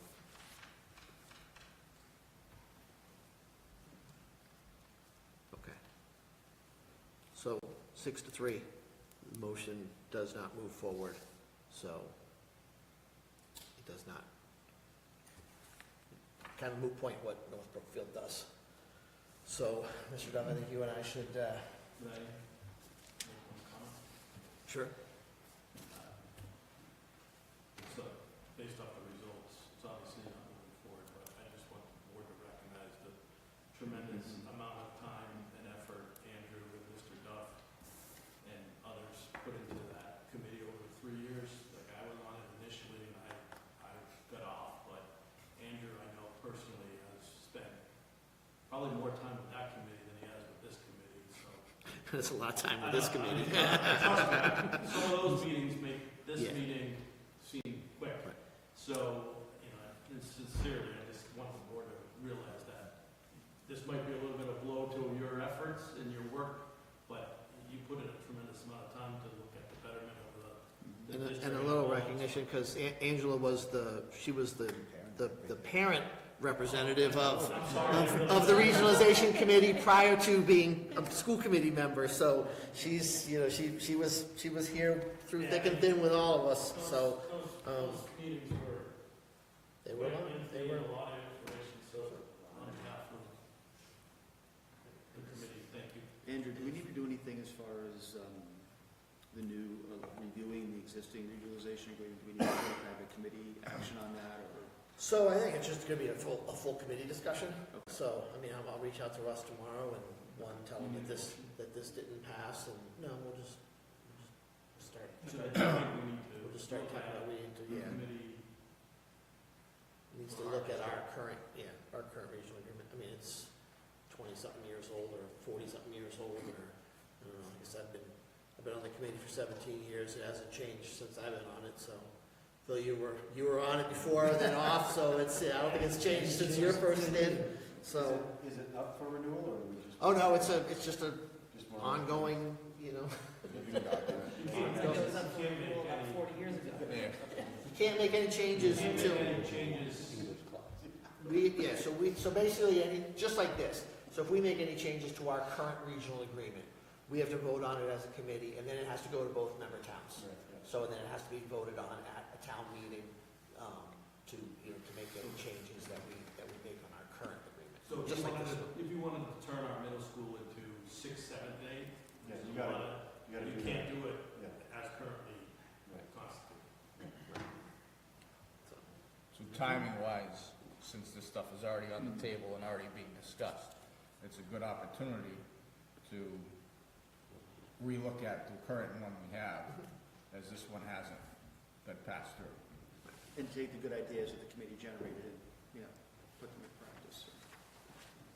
Put it on the next agenda and discuss any, obviously, legal counsel probably has whatever, legal change, the legal terms that were in this new one probably go into effect to whichever current one we have. I mean, I'm sure, again, it's an outdated document, so probably needs to be brought up into the 21st century.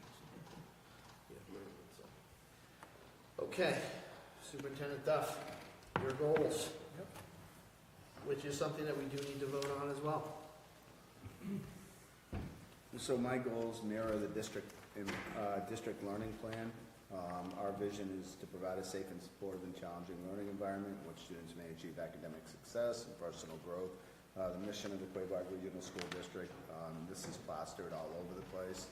And from our district learning plans, student learning experience is our core practice 1. Core practice 2 is professional learning. Core practice 3 is the learning environment. And core practice 4 is teaching and learning. This is right from our district learning plan. Our goal is to ensure that every student in the district engages in high quality, inclusive, and diverse learning experience that foster critical thinking, creativity, and personal growth. My benchmarks are implementing evidence-based, working with building principals and faculty for inclusive practice that meets the needs of our diverse learners. So when we talk about that, I'll just give some broad examples. Very much so like our district learning plan. We talk about those win blocks, which are what I need now blocks. We talk about the U-Fly, which is being incorporated in the younger grade levels. We talk about the Wonders assessments, which is grade 3 through 5. We talk about the Study Sync professional development that we had, which is grades 6 through 9. We talk about the math TNTP lessons, which will be K through 8, which will make a decision at the end of the school year from our curriculum teams and building administrators, as well as I, on which curriculum we pick moving forward. So it's providing our students with those opportunities to access high quality instructional materials, and that's the experiences for our student learners. For our professional learners, the goal is to establish a community of practice through leadership, shared responsibility, and professional collaboration. I think having Principal Rich and Principal Provost working very closely together on building continuity between the two elementary buildings, looking at those common planning times for grades K through 6, looking at the department meetings, as well as grade level times for grades 7 and 8, department meetings for 7 through 12, in all core subject areas. Providing those opportunities for collaboration across the district is hugely important, and it's my responsibility to make sure that we empower our staff and our administrators to make sure that those opportunities are available to our staff. All administrators, we meet on bi-weekly meetings as a leadership team to discuss progress towards the district learning plan, the school learning plans, the budget, and school-related updates. I meet with the Director of Student Services, Facility Director, Business Manager, which is awesome. Nikki's doing a great job. Food Service Director. We have monthly meetings with public safety agencies. For our learning environment, we talk about enhancing a climate and culture that provides a high level of communication and collaboration that supports and celebrates student growth and student successes, as we saw tonight.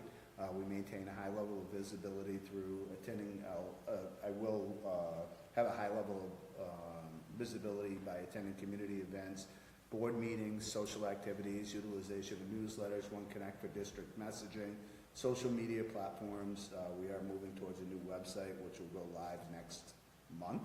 And we'll continue to explore additional avenues to enhance the climate. We try to have the newspapers come in and celebrate. I know we're Principal Provost with Ignite and ST Math. If you look at the level of celebrations that we can have throughout this district, I can tell you that it far more surpasses many of the districts that are around us. Being excited about those opportunities are huge. Establish, promote, and support community partnerships with the safety team, which we meet on a monthly basis, Title I schools, BHN, which is the Behavioral Health Network. For those of you that aren't familiar with it, we have a contract with the Behavioral Health Network that come in and provide counseling services to students. For those of you who work in academics or you sought out counseling for either children or students, there's a wait list of anywhere from 6 months to 2 years. We get our students in counseling within 2 weeks. Not many districts can do that. We coordinate family and community engagement through play groups, which Ms. Pietro does a wonderful job at. Teaching and learning, instructional leadership to enhance the quality of teaching and learning across the district by implementing a cohesive data-informed strategy that emphasizes rigorous instruction. We've used the Student Opportunity Act to hire an additional literacy coach at the elementary buildings. Linda Beaudry was our K through 5, kind of 6 literacy coach. If you knew the shoes that she, or the responsibilities that she was trying to or the job that she was trying to do for 2 elementary buildings across 5 grade levels with the Wonders curriculum, the U-Fly. What she did last year was unbelievable, but it also pulled her away from having the opportunity to get into classrooms and really work very closely with teachers on the instructional piece of it. A lot of it is data-informed decision-making. We can go in and you can model lessons. We were able to utilize the Student Opportunity Act this year to add an additional literacy coach for grades 3 through 5. So now Linda's focusing on K through 2. Our new literacy coach is focusing on grades 3 through 5. So now we have 2 people which will give staff and teachers the opportunity to dive into that expertise and for that person to provide some modeling, which is awesome. Support ongoing professional development to equip educators with skills and strategies needed to meet the diverse needs of students. We have good to great, lots of different professional development opportunities going on. Utilize multiple data sources, whether it's social emotional learning screening, which is our DESER screening, whether it's DIBELS, whether it's benchmarks, whether it's MAP assessment. We did incorporate the MAP assessment this year. We talked about that last year, that we did do our first round of assessments across grades K through 10. In those, we have another professional development opportunity coming up on our next PD day for the high school. Elementary school has parent-teacher conferences. Middle high school has professional development on December 12th. But we'll be looking at the MAP assessment. How do we analyze that data and how do we use that data to inform our instruction? Celebrate student successes and use data to recognize areas of growth, informing ongoing improvements to curriculum and instruction. Kind of like Mr. Burgess pointed out, how do we get to that next level? This is how we get to that next level, by providing these opportunities for our staff to collaborate. And it's my responsibility to provide that opportunity for our district leaders and our school level leaders and teachers to embrace this and move forward. This is always an ongoing, we can put goals on a piece of paper, and I can tell you that the goals expand greatly beyond what this is, but this just gives me the umbrella to be able to do my job and help move the district forward by supporting our staff and students. Okay. So we do need to vote to approve superintendent's. I think Craig has a question. Burgess, you have questions first? No, I make a motion to accept superintendent proposed goals Second. As outlined? as outlined. Here. Motion made, seconded. Any further discussion? All in favor? Unanimous. This time of meeting is the opportunity for visitors to make statements and/or ask questions on any items that were on the agenda. That would be you, Mr. Marino. Thank you for staying the whole time. I just want to say thank you for all of the training. I was just at a project lead the way, sort of, I don't know what you call it. I don't know what I do with my nights except join all these seminars. But it was really sad to listen to other people where they had to start teaching these programs with no training, no guidance, no support whatsoever. And I'm sitting there going, well, we have it. Like, wow, we get a lot and we need it in order for it to be successful. And I just want to thank Evan to make sure that we always get that, like the common planning times and whatever we get from the programs, all of that training. It's very helpful for us. I mean, not that I'm going to say I love having to come up with sub-plans and be out of my classroom, but they are really helpful. It's great. So thank you. Thank you. All righty. That being said, we do have to go into executive session. Mr. Morse? I'd like to make a motion to go into executive session pursuant to MGL Chapter 30A, Secretary Section, thank you, 21. To include members of the school committee, superintendent, staff. This is Courtney. This is Courtney. To discuss. Oh, I'm sorry, to discuss QEA, future negotiations, and the sewer bill. And to reconvene And reconvene in open session. for adjourn. For adjourn. Do I have a second? Megan? Aye. Aye. Aye. Aye. All right. Thanks, Travis, yeah, we're gonna go to this, we're gonna go to the,